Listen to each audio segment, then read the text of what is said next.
गर्मियों का मौसम चल रहा था। जंगल में सभी पक्षी कच्चे आमों को बीन बीन कर आम का अचार बना रहे थे। मम्मा चिड़िया और गुड़िया कुकू आम का अचार डाल रहे थे। गुड़िया और कुकू, आपको आम का अचार बहुत पसंद है ना? मैं आम का अचार डाल रही हूँ। मम्मा, गुड़िया दीदी पिछली बार सारा आम का अचार खा ली थी और मैं एक भी नहीं पाया था। कुकू अपनी बड़ी बहन से गुड़िया से मजाक कर रहा था। तभी गुड़िया अपने छोटे भाई कुकू से बोलती है, कुकू, तू अपना भूल गया? पिछली बार तुमने अचार के लिए खूब मार खाया था मम्मा से। कुकू और गुड़िया आपस में बातें कर रहे थे। तभी मम्मा चिड़िया को कुछ आमों की जरूरत पड़ जाती है। बच्चों, मैं आम लेने जंगल में जा रही हूँ। आप लोग घर का ख्याल रखना और खिड़की से बाहर मत जाना। इतना बात बोलकर मम्मा चिड़िया घर में ताला लगाकर कच्चे आम को लेने जंगल में जाती है। तभी रास्ते में उसे दुष्ट कालू कौवा दिखाई देता है। कालू कौवा मम्मा चिड़िया से बोलता है, रानू चिड़िया, तुम इतना जल्दी कहाँ जा रही हो? कालू भैया, मैं कच्चे आम लेने जंगल में जा रही हूँ। कच्चे आम? वह क्यों? तुम कच्चे आमों का क्या करोगी? आम पके खाने में तो मजा आता है। कालू भैया, मैं कच्चे आमों का अचार बनाऊंगी।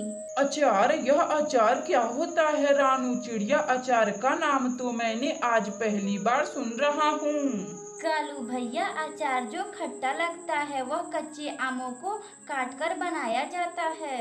रानू चिड़िया का बात सुनकर कालू कौवा को भी अचार खाने का बड़ा मन करता है। वह जल्दी जल्दी उड़ता उड़ता अपनी पत्नी गोरी कवि के पास जाता है। गोरी जी, अचार? यह अचार क्या होता है? मुझे अचार खाने का बड़ा मन कर रहा है। आप भी अचार बनाइए। कालू जी, अचार जो खट्टा लगता है और यह कच्चे आमों को काटकर बनाया जाता है, मगर मुझे अचार बनाने नहीं आता है। गोरी जी, आप क्यों नहीं अपने मायके से अचार बनवा कर लाती हैं? खबरदार, मुझे मायके भेजने के लिए मेरी माँ दहेज दी है। मैं मायके नहीं जाऊंगी। गोरी जी, मेरा यह मतलब नहीं है। कालू जी, अचार खाना है तो क्यों नहीं आप चिड़िया का बना बनाया अचार चुरा लेते हैं। गोरी जी, हाँ, आपने तो मेरी मन की बात छीन ली। क्यों ना मैं चिड़िया का आम का अचार चुरा लेता हूँ। मैं आज रात ही चिड़िया का आम का अचार चुराऊंगा। इसी तरह कालू कौवा और गोरी कवि बातें कर रहे थे। शाम गुजर जाती है। रात को कालू कौवा चिड़िया का अचार चुराने निकल जाता है। अरे अच्छा हुआ, चिड़िया गहरी नींद में सो रही है। जल्दी से चोरी कर लेता हूँ, वरना चिड़िया जग जाएगी। कालू कौवा रानू चिड़िया के घर में आहिस्ता आहिस्ता आता है और कुछ आम का अचार चुरा लेता है। गोरी जी, ये लीजिए अचार, खाकर बताइए कैसा लग रहा है।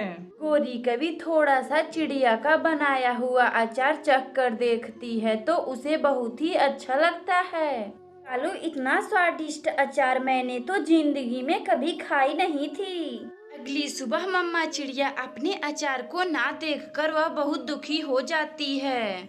ना जाने किसकी नजर लग गई मेरे आम के अचार पर और वह चोरी भी आज हो गया। मम्मा, आप आम के अचार के लिए चिंतित ना हो, हम आम का अचार फिर से बना सकते हैं। फिर मम्मा चिड़िया आम को इकट्ठा कर कर आम का अचार बनाती है और खुशी खुशी रहने लगती है। अगर आपको यह कहानी अच्छी लगे तो वीडियो को लाइक करें और चैनल को सब्सक्राइब करें और बेल आइकन को दबाना ना भूलें। हमें कमेंट बॉक्स में बताएं कि हमारी कहानी आपको कैसी लगी। गर्मियों का मौसम चल रहा था। सभी पढ़ने वाले पक्षियों का छुट्टी चल रहा था। गोरी कवि का बेटा जग्गू का अभी तक एक भी होमवर्क नहीं हुआ था। रानू चिड़िया, मेरे बेटे जग्गू का अभी तक एक भी होमवर्क नहीं हुआ है। क्या तुम्हारे बेटे कुकू का सारा होमवर्क हो चुका है?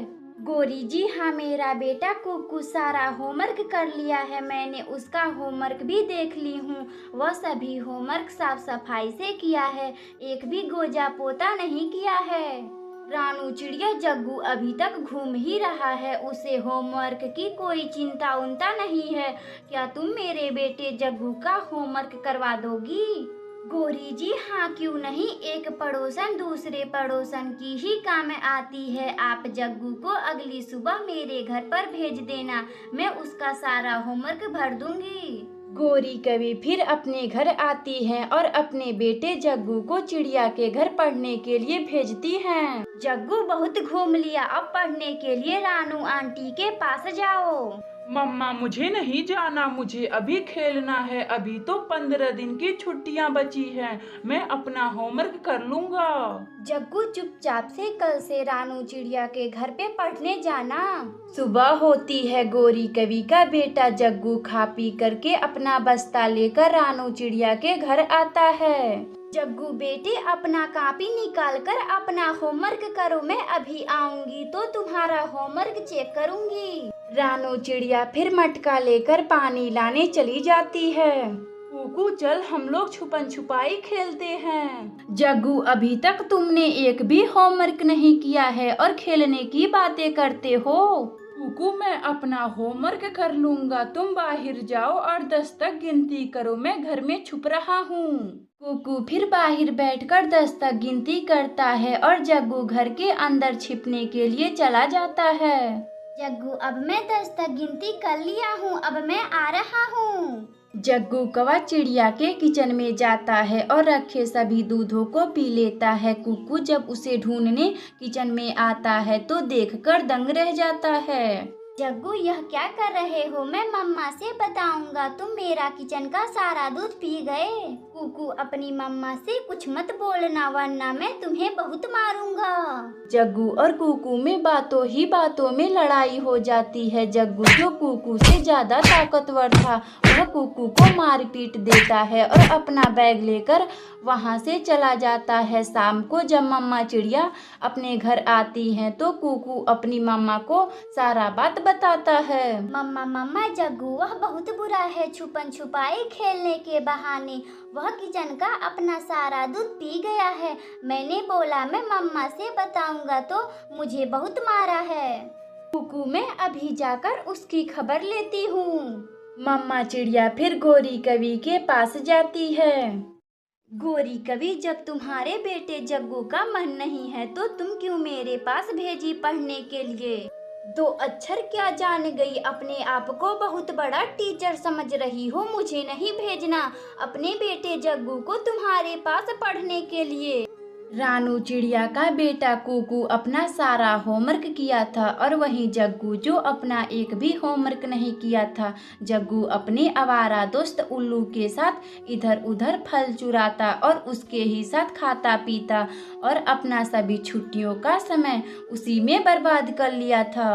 कुकू बेटे आपका सारा होमवर्क हो चुका है, आप कल से ही स्कूल जाएं। सुबह होती है, सभी पक्षी स्कूल जाते हैं। सभी पक्षी ने अपना होमवर्क कर लिया था मगर जग्गू अपना एक भी होमवर्क नहीं किया था।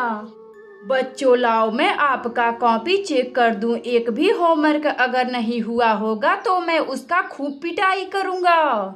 सभी बच्चे अपना होमवर्क की कॉपी कालू टीचर को दे देते हैं मगर जग्गू खामोश होकर बैठा हुआ था। जग्गू क्या हुआ, तुम चुप क्यों हो, तुम्हारा होमवर्क कहाँ है? मास्टर जी मैं होमवर्क नहीं कर पाया, मैं दिन रात अपने आवारा दोस्त के साथ घूमता रहा। कालू टीचर जग्गू की खूब पिटाई करते हैं और स्कूल से निकाल देते हैं। प्यारे दोस्तों, अगर आपको यह कहानी अच्छी लगे तो वीडियो को लाइक करें और चैनल को सब्सक्राइब करें और बेल आइकन को दबाना ना भूलें। हमें कमेंट बॉक्स में बताएं कि हमारी कहानी आपको कैसी लगी। मम्मा चिड़िया के 2 बच्चे थे, बेटे का नाम कुकू और बेटी का गुड़िया नाम था। मम्मा चिड़िया अपने बच्चों को बहुत प्यार करती थी और उनका बहुत ख्याल रखती थी। या और कुकू मैं भोजन लाने जा रही हूँ, आप लोग अपना ख्याल रखिएगा और खिड़की के बाहर ना देखिएगा। मम्मा मुझे एक चिप्स का पैकेट लेते आइएगा, मुझे चिप्स खाने का बड़ा मन कर रहा है। मम्मा मुझे भी वही खानी है जो गुड़िया दीदी बोल रही हैं। मम्मा चिड़िया फिर भोजन लाने निकल जाती है। तभी रास्ते में राजू कबूतर मिल जाता है जो भोजन लाने रानू चिड़िया के साथ जाता है। चिड़िया बहन, बरसात का मौसम आने वाला है, हमें बहुत सारा भोजन इकट्ठा करना होगा। कबूतर भैया, हाँ यह बरसात का मौसम बहुत ही भयानक है। यह बरसात का मौसम मेरे बच्चों का पहली बरसात का मौसम है। रानू चिड़िया, बरसात बहुत भयानक है, मेरा घर काफी पुराना हो चुका है, इस बरसात का मौसम में मेरा घर सहन नहीं कर पाएगा, मुझे अभी घर भी बनाना है। हाँ कबूतर भैया, मुझे भी अपना बरसात से पहले घर की मरम्मत करवाना है, मेरा घर भी पुराना हो चुका है। मम्मा चिड़िया भोजन लेकर चिप्स खरीदने के लिए उल्लू सेठ की दुकान पर जाती है। उल्लू सेठ जी, मुझे 2 चिप्स का पैकेट दे दे, यह ले पैसे। उल्लू सेठ फिर रानू चिड़िया को चिप्स का पैकेट दे देता है। मम्मा चिड़िया फिर चिप्स लेकर अपने घर आती है। गुड़िया बेटी और कुकू, यह लो चिप्स, मैं आप दोनों के लिए चिप्स लाई हूँ। दोनों बच्चे चिप्स खाने लगते हैं, लेकिन मम्मा चिड़िया को अपने घर की चिंता सता रही थी। मेरा यह घर बहुत पुराना हो चुका है, मुझे इसका मरम्मत करवाना बहुत जरूरी है, वरना मेरा घर बरसात में टूट ही जाएगा। सुबह होती है। मम्मा चिड़िया लकड़ियों को इकट्ठा करने जंगल में जाती है। तभी उसे रास्ते में जमीन पर कुछ लकड़ियां गिरे हुए दिखाई देते हैं। इतने लकड़ियों में तो मेरा घर का मरम्मत हो ही जाएगा। रानू चिड़िया सभी लकड़ियों को इकट्ठा कर कर अपने घर लाती है और अपना मजबूत वाला घर बनाती है। जंगल के सभी पक्षी भी अपना मजबूत सा घर बना लिए थे। बच्चों, बरसात का मौसम आने वाला है, मैं अपना घर मरम्मत करवा चुकी हूँ, अब यह बरसात का मौसम हमारा कुछ नहीं बिगाड़ पाएगा। धीरे धीरे समय गुजर जाता है। बरसात का मौसम आता है और चारों ओर पानी ही पानी गिर रहा था और तेज हवाएं चल रही थी। मम्मा, अपना घर तो हिल रहा है, अब हम लोग क्या करें? गुड़िया और कुकू, जल्दी बाहर चलो, जल्दी बाहर चलो, अपना घर गिरने वाला है। मम्मा चिड़िया अपने बच्चों को लेकर घर के बाहर निकल जाती है। जैसे ही मम्मा चिड़िया घर से बाहर निकलती है, वैसे ही मम्मा चिड़िया का घर तेज हवाओं से गिर जाता है। मम्मा, अपना घर तो गिर गया, अब हम लोग कहाँ रहेंगे? गुड़िया बेटी और कुकू, मैं अभी कुछ पक्षियों से मदद मांग कर आती हूँ। मम्मा चिड़िया मदद मांगने कालू कौवा के घर जाती है। गोरी कवि जी, मेरा घर बरसात के तेज हवाओं से टूट गया है, मेरे बच्चे बाहर भीग रहे हैं, मुझे रहने के लिए एक कोना दे दीजिए ना। मेरे घर में कोई कोना वोना नहीं है, चल भाग यहाँ से चिड़िया। मम्मा चिड़िया फिर कबूतर के पास जाती है, लेकिन वह भी मम्मा चिड़िया को घर देने से मना कर देता है। ऐसे ही वह सभी पक्षी के पास जाती, मगर कोई भी रानू चिड़िया को घर देने से मदद नहीं करता। बच्चों, हम लोगों को इस बारिश में अब ऐसे ही गुजारना पड़ेगा, हम लोगों का कोई भी पक्षी मदद नहीं कर रहा है। मम्मा चिड़िया का यह बातें लिपस्टिक सुन रहा था। रानू चिड़िया, तुम चिंता ना करो, मैं अपने जादू से एक लिपस्टिक का घर बना देता हूँ, उस घर में तुम अपने बच्चों के साथ खुशी खुशी रहना। तभी जादू से लिपस्टिक जो मम्मा चिड़िया को एक लिपस्टिक का घर देता है, जिसमें मम्मा चिड़िया और उसके बच्चे खुशी खुशी रहने लगते हैं। प्यारे दोस्तों, अगर आपको यह कहानी अच्छी लगे तो वीडियो को लाइक करें और चैनल को सब्सक्राइब करें और बेल आइकन को दबाना ना भूलें। हमें कमेंट बॉक्स में बताएं कि हमारी कहानी आपको कैसी लगी।